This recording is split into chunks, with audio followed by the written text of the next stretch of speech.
우리 몸에서 혈액순환이 잘 이루어지지 않으면 몸이 아프죠. 피가 통하지 않는 것입니다. 혈액순환이 안 된다는 것은. 그러면 손발이 저리기도 하고 또 저린 것 이상으로 통증이 있지요. 이 피가 통하지 않는 것, 그러니까 통하지 않는다는 것은 참 고통과 아픔으로 옵니다. 예전에 스포츠 마사지를 하시는 분한테 들었던 이야기가 있습니다.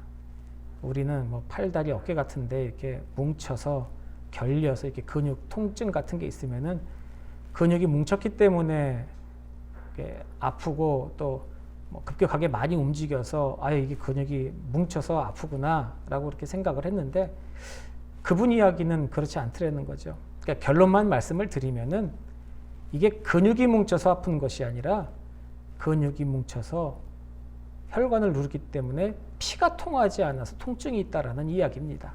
그러니까 붓게 되든지 어떻게 그것에 부으면은 지나가는 혈관을 누르기 때문이라는 것이지요.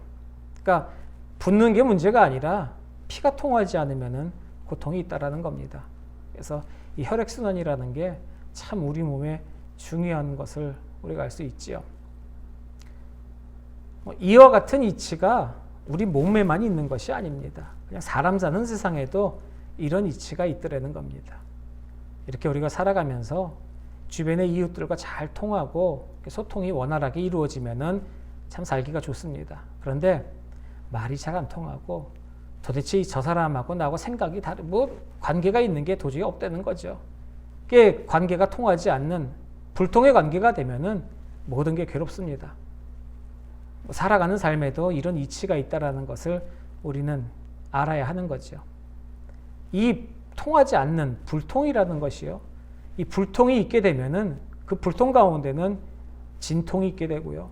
결국엔 그 진통은 굉장히 괴로운 고통이 된다라는 것입니다. 사람이 살아가는 사회, 그러니까 세상 속에서 말 안 통하는 것처럼 참 힘든 것은 없습니다. 한참 이야기를 했는데 다른 대답하고 있고요.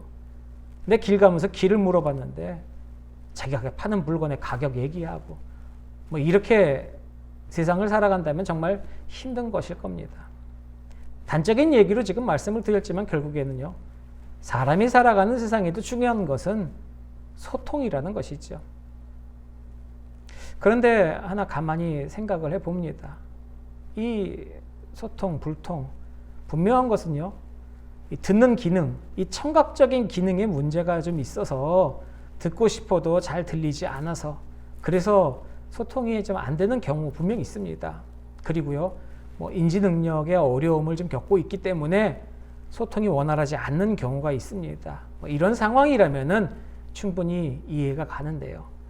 이 소통이 안 되는 경우에서 가장 아쉽고 가슴 아픈 그런 이유는요. 이게 남의 일에 신경을 쓰지 않기 때문이라는 거죠. 그러니까 내가 그 얘기가 듣고 싶지 않은 겁니다. 그래서 안 듣겠다는 것이죠. 그러니까 나 좋은 대로, 나 편한 대로, 내 생각대로 해야 되는데 그것과 다르니까 내가 네 말을 듣지 않겠다. 이렇게 돼서 불통이 돼버리고 소통이 되지 않는 그런 일이 생긴다면 결국 그 일은 이게 고통이 되고 아픔이 되더라는 것입니다. 참 이 소통이라는 게 참 중요하죠. 근데요, 이 소통이 참 중요한데 중요하다고 해서 남들 하는 대로 막 따라하고 막 그렇게 된다고 되는 것은 아니죠. 무조건 따라한다고 해서 분명히 좋은 방법은 아닙니다. 뭐 많은 사람들이 SNS로 소통한다. 이것이 소통의 방법이다. 라고 해서 나도 그러면 SNS를 해야지. 그러고 SNS에다가 내 일상 막 올리고 뭐 이것저것 해서 어찌 보면은 막 소음 공해식으로 그런다고 해서 모든 게 소통되지는 않거든요. 뭐 분명한 것은 세상에서도 소통의 방법이 있습니다. 그럼 우리 믿는 사람들은요. 이 소통에 대해서 우리가 믿는 사람이니 신앙적으로 잘 생각해 봐야 된다. 이 이야기인 것이죠. 자, 성경에는요. 우리들을 향한 정말 수많은 가르침의 내용들이 있습니다. 그 모든 것들이 다 귀한 것이지요. 그리고 나름 그 중에서는 순서가 있고 질서가 있고 그런 것입니다. 예를 들어서 성경에서 말하고 있는 사랑, 이 사랑이라는 것은요. 참 정말 귀하고 소중한 것이지요. 우리 믿는 사람들뿐만이 아니라 세상 사람들도 이 사랑이라는 것을 참 귀하게 생각합니다. 그런데 그 개념이 다르다는 것이죠. 기독교인들에게 사랑이라는 것은요, 분명 소중하고 중요한 것입니다. 그런데 거기에 또 순서가 있더라는 것이죠. 수직적인 사랑이 먼저이고 그 수직적인 사랑의 열매로서 수평적인 사랑이 있다라는 것이지요. 그래서 우리가 얘기하기에 하나님 사랑 그리고 이웃 사랑이라고 말하는 그러한 순서가 있는 것입니다. 소통도 마찬가지입니다. 수직적 소통이 있고 그리고 그 다음에 수평적 소통이 이루어지는 것입니다. 내가 이웃들 위해서 무슨 노력한다고 해서 그냥 이루어지는 것 아닙니다. 먼저 하나님과의 소통이 이루어져야 한다는 거지요. 그래서 잠언 16장 7절에 그런 말씀이 있습니다. 사랑의 행위가 여호와를 기쁘시게 하면 그 원수라도 그와 더불어 화목하게 하시느니라 라는 말씀이지요. 하나님과 먼저 화목해야 합니다. 하나님과 소통해야 됩니다. 그러면 내가 세상에서 이웃들과 화평하게 살아갈 수 있는 것입니다.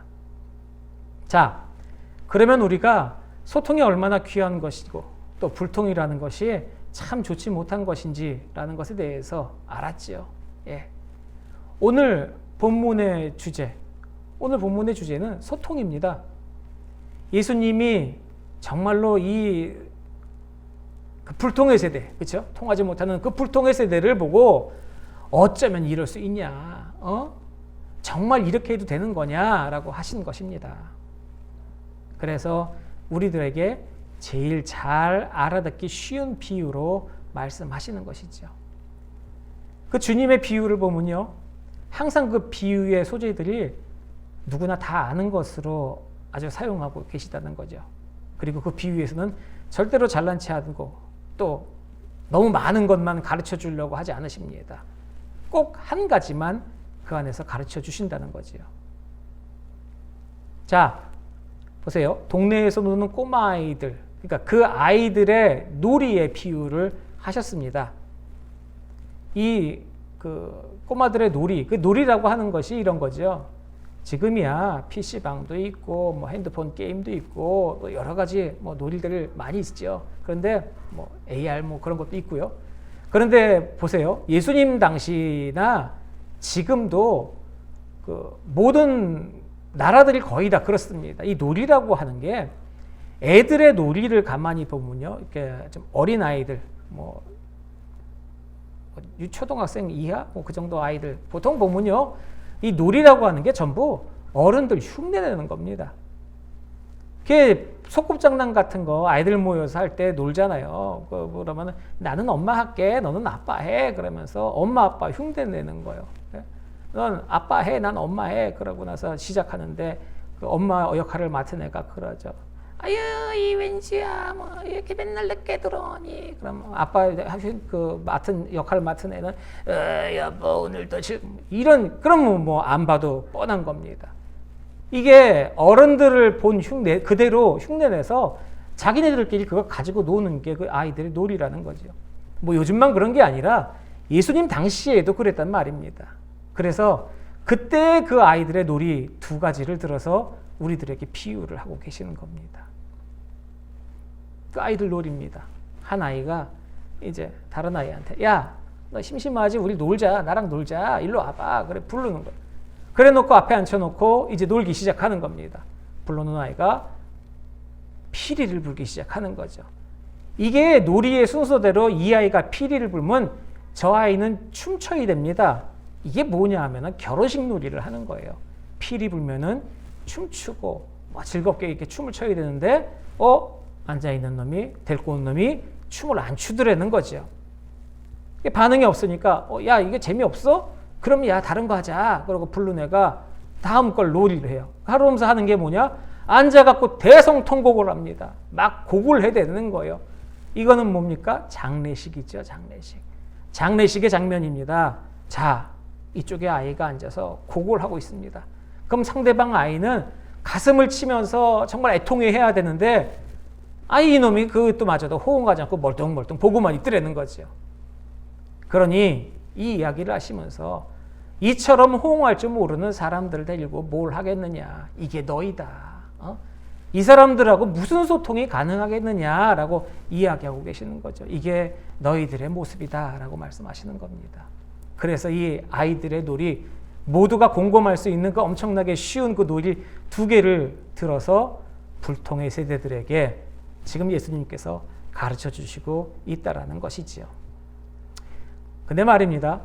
아이들이 노는 비유가 참 많을 텐데 하필이면 예수님께서 왜 결혼식 비유 또 장례식 이렇게 이 두 가지를 가지고 비유를 하셨을까라는 생각이 듭니다. 수많은 것들 중에서요. 이유는요. 바로 이겁니다. 이 아이들의 놀이라고 하더라도 우습게 생각하는 아이들의 놀이라고 하더라도 지금 말씀하시는 이 비유 자체가 아이들의 놀이가 아니라 인생사에 있어서 정말 소중한 것들을 끄집어내서 이야기하고 계시다는 거지요. 인생에서 가장 중요한 게 무엇입니까? 바로 결혼식입니다. 또한 장례식입니다. 그것을 이야기하시는 거지요. 우리 인생길에서 이야기할 때 가장 많은 표현 중에 뭐예요? 만나고 헤어진다. 뭐 그런 얘기 많이 하지 않습니까? 만난 사람에게는 필히 헤어짐이 있다. 뭐 이런 얘기도 있고요. 뭐 만나고 이별이니 그게 인생이다. 뭐 그런 인생의 정의를 내리는 것도 있습니다. 그래서 이 인생 그 수많은 만남 중에서도 가장 참 아름답고 중요한 만남이 바로 결혼입니다. 그리고 또 인생의 헤어짐에서 가장 슬픈 것은 헤어짐 중에서 가장 서럽고 슬픈 것은 바로 장례식이라는 것이죠. 그 가장 큰 의미를 갖고 있는 두 개를 들어서 이 지금 비유를 하고 계시는데 어찌 보면은요 불통의 비유를 하고 계시기 위해서 들어쓴 것 같지만은 인생 전체를 들어서 불통의 비유로 두 가지를 끌어낸 것이 아니라 우리 인생 전체의 이야기를 하시고 계시는 그런 깊은 의미도 담겨 있다는 것을 우리가 깨달아야 한다는 겁니다. 여러분 결혼이라는 게 인생 만남, 그 수많은 만남 가운데서 제일 중요한 겁니다. 그러니 그 중요한 인생 만남에서 그러면은 그 결혼이라는 것에 응답적인 요소가 또 있어야 되지 않겠느냐. 주고받는 소통적인 요소가 있어야 되지 않느냐. 그럼 그런 소통적인 의미가 무엇이냐. 그런 생각을 해보라는 것이죠. 인생에서 가장 중요한 결혼식에서의 응답의 의미, 그 무엇입니까? 결혼식이라는 게 뭐예요? 결혼의 정의, 결혼은요, 우리는 성경대로 생각해요. 하나님께서 계획해 놓으신 것입니다. 사람이 만드는 게 아닙니다. 하나님께서 이루실 시간입니다.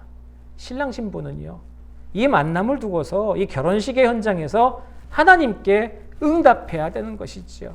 그게 이제 결혼식이라고 하는 것의 성스러운 의미입니다. 행사가 아닙니다. 하나님께 향한 응답의 시간입니다. 자, 그리고요, 지금 결혼식에 참여한 하객들이 있지요. 남의 경사의 하객들은 어떠한 마음으로 와서 그런 하객들의 응답은 어떤 응답이 되어야겠습니까? 정말 내일처럼 진짜 좋아하고 축복해야 하는 것이죠. 정말 축하하는 마음이 되어야 합니다. 예전에 내가 봉투 받았으니 그 봉투 돌려주러 그냥 와서 밥이나 먹고 가야지. 그게 정말 진정한 응답이 아니라는 것이지요. 그래서 그 서로 간에 그런 응답이 있는 그런 결혼식장을 가르쳐서 한마디로 얘기하면은 정말로 그것이 진정한 하나님의 평화다라고 하는 것이죠. 자, 장례식장입니다. 이제 장례식장이라는 데도 우리 많이 가봤지요. 근데요, 정말로 아름답다는 표현은 좀 그렇지만 정말 아름답고 은혜스러운 장례식장은 정말 울어주는 사람이 많은 장례식장이 가장 은혜가 가득한 장례식장인 것 같습니다. 그렇게 얘기하죠. 돌아가신 분이 믿어서 천국 갔으니 슬퍼하지 말고 우리 하나님 앞에 찬양합시다. 맞습니다. 슬퍼할 게 더 좋은 천국 가셨으니까 우린 기뻐해야 하지만은, 그런데요, 막상 장례식장 가면 눈물이 흘러나오는 걸 어떡하겠습니까? 내가 그분한테 인간적으로 받은 은혜가 얼마인데요. 이런 생각 갖지 않겠습니까? 정말로 아까운 분인데 왜 이분이 먼저 가셔야 합니까? 정말 그런 마음이 내 가슴을 때리면 울어야 하는 것입니다. 눈물 납니다. 천국 가신 것은 기쁘지만은 그래도 내 마음속에는 참 안타까움과 슬픔, 그 인간적인 슬픔을 자제하지 못하는 거죠. 그러면은 눈물을 흘리고 울어야 하는 겁니다. 장례식장에서. 장례식이라고 하는 것은 그런 정이 있어야 한다는 거죠. 그럼 그 장례식장에서 응답적 의미를 생각해 본다면요. 자, 어떤 분이 돌아가셨습니다. 그 조문을 가는 거예요. 자, 그러면 이 조문 가는 사람들에게는 이것이 지금 지나가는 남의 사건 구경하러 가는 것입니까? 아니죠. 그러면 그 장례식장에 대한 응답을 해야죠. 이 응답 뭡니까? 언젠간 내 사건이라는 겁니다. 우리가 장례식장에서는 그것을 봐야 합니다. 아, 이 일 때문에 얼마나 슬플까? 얼마나 가슴이 아플까? 그게 응답입니다. 그렇게 해야 하는 것이지요. 결혼식장과 장례식장은요, 하나는 기쁨의 대표입니다. 그리고 하나는 슬픔의 대표입니다. 그러면 그리스도인들이 이 세상의 최고의 기쁨, 이 최고의 슬픔, 그럼 이것들을 어떻게 할 것이냐? 그리스도인들이 어떻게 응답해야 할 것이냐? 로마서 12장 15절에 이렇게 살라라는 겁니다. 즐거워하는 자들과 함께 즐거워하고 우는 자들과 함께 울라라고 말이죠. 그래서 결혼식장과 장례식을 비유를 들어서 말씀을 하십니다. 자, 오늘 본문 말씀 자세히 들여다보고 한번 묵상해 봅니다. 이 장례식 놀이하고 있는데요. 이 장례식 놀이는요, 세례 요한입니다. 그리고 이 혼인잔치 놀이는요, 예수님입니다. 이렇게 비유하고 있는 것이에요. 그러니까 이 땅의 인생들에게 세례 요한, 이 세례 요한이라는 메시지는 전부 다 장례식처럼 아프고 슬픈 이야기만 했다는 겁니다. 전부 죄를 지적했습니다. 세례 요한은 그런 사람입니다. 그런 사람이에요. 아주 생긴 게 야성적이 넘치고 그런 외모에 그냥 죄다 전부 죄만 지적했습니다. 대표적인 게 누가복음 3장 7절로 9절에 나오는 말씀이죠. 우선 설교가 시작이 되자마자 하는 얘기가 이 독사의 자식들아, 뭐 그렇게 시작을 합니다. 그리고 3장 8절, 9절 쭉 이어서 회개에 합당한 열매 맺어라. 속으로 내가 아브라함의 후손이라고? 그런 쓸데없는 소리 하지 말고 하나님이 이 돌들을 명하여 아브라함의 후손 되게 하신다. 그러니 너희 자신을 알아라. 도끼가 나무뿔에 놓였다. 회개 안 하면 찍는다. 그랬지요. 그럼 어떻게 해야 됩니까? 그러면 울어야죠. 가슴을 치고 울어야죠.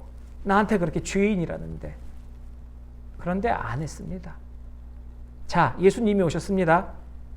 예수님은 메시아가 정말 예수님은 다니신 장소만 봐도 벌써 예수님은 메시아시구나라는 걸 우리가 깨달을 수 있죠. 볼 수 있습니다. 예수님의 첫 번째 이적이 있습니다. 요한복음 2장. 우리가 잘 알고 있는 가나 혼인잔치죠. 이렇게 말씀 보면요, 예수님께서 잘 가시는 곳에 잔치집 참 잘 가십니다. 근데 잔치집에 가시는 게 맞지요. 이 잔치집에 놀러 가시는 게 아닙니다. 보세요. 하시는 메시지가 다 그렇습니다. 내 죄사함을 받았느니라. 내 믿음이 너를 구원하였으니 평안히 가라.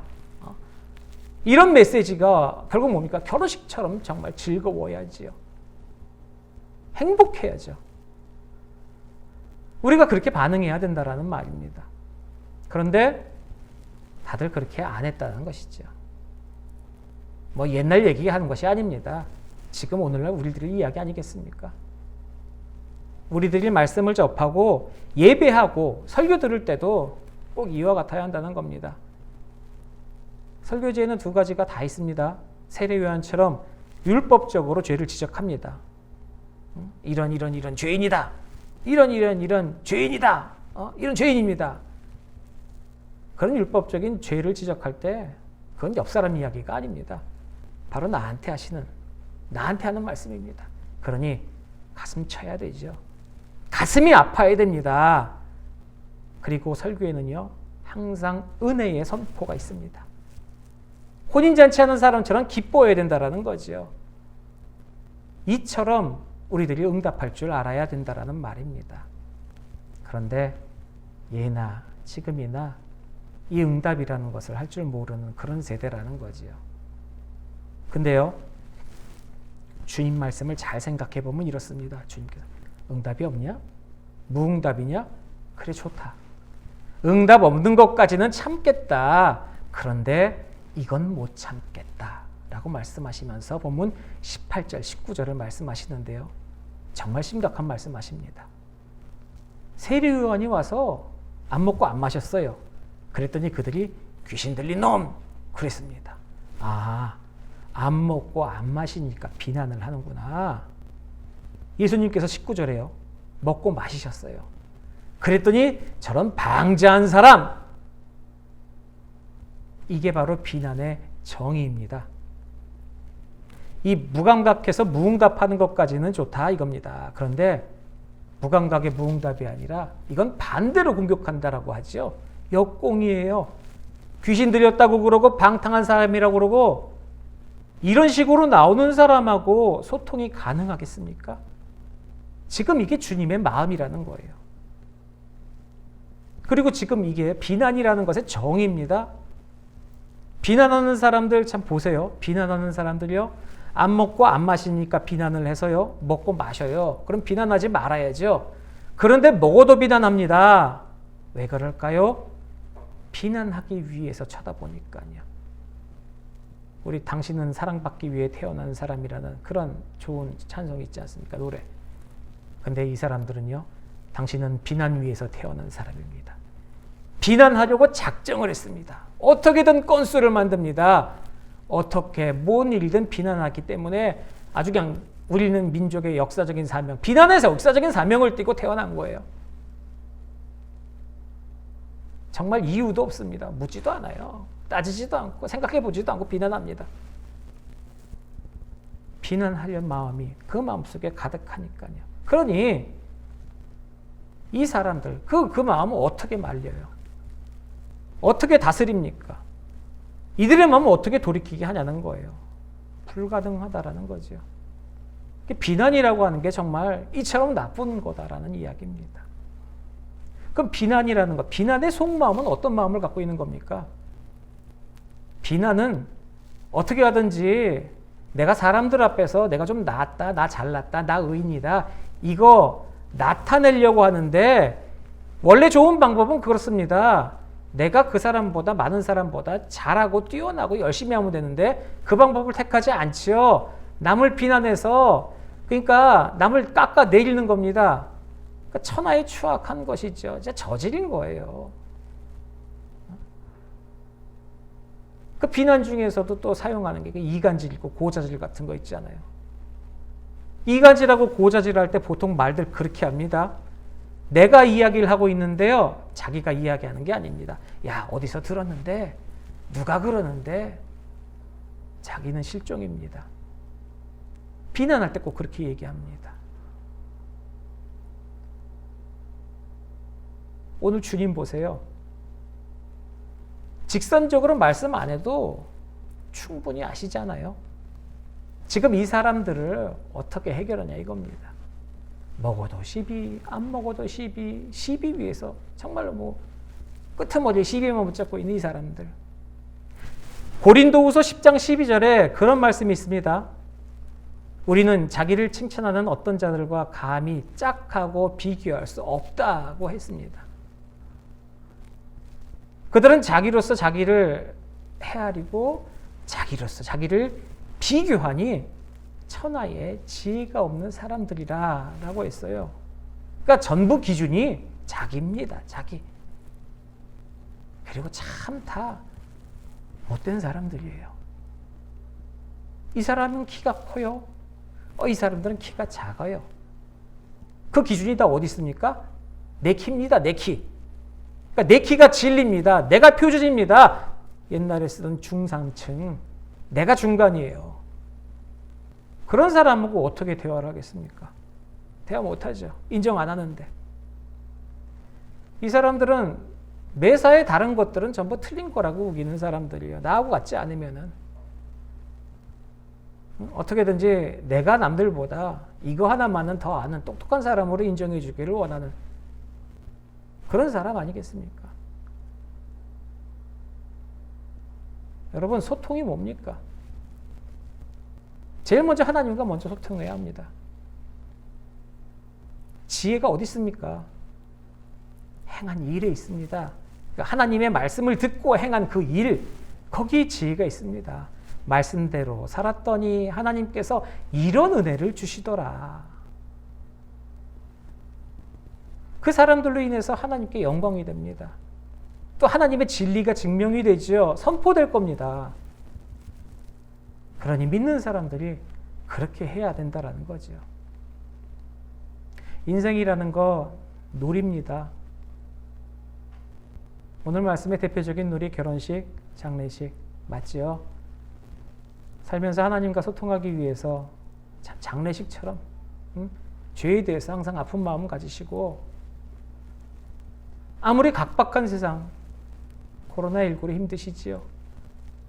여러 가지 상황 속에서 도무지 각박하고 힘들고 어려워서 너무나도 어려워도 그래도 하나님의 은혜로 산다.